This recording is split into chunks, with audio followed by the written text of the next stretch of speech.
অন্য জাতির উপস্থিতি আসে না। আমরা পরিচয় হিসাবে আমরা যেহেতু মুসলমান মুসলিম, আমাদের বিশ্বাস এই দুনিয়া শেষ, আর একটা জগৎ আছে না সবার জন্য না কিছু মানুষ ওখানে আমার হয়তো যদি আগে যদি বড় চাওয়া পড়ার কারণে আল্লাহ আমাদেরকে সতর্ক করেছে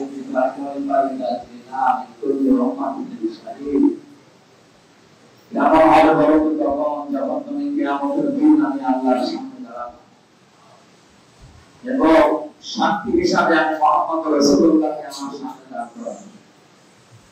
আপনার জন্য আমার জন্য একজন সাক্ষী আছে, তিনি আমাদের নবী মুহাম্মদ রাসূল। বলে তিনি আমার সাক্ষীকে শ্বাস দিয়ে কথাটা করা যাবে নাকি? আমাদের বাংলাদেশের বিচার ব্যবস্থা আমরা দেখি বিভিন্ন জিনিস থেকে হয়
Anis.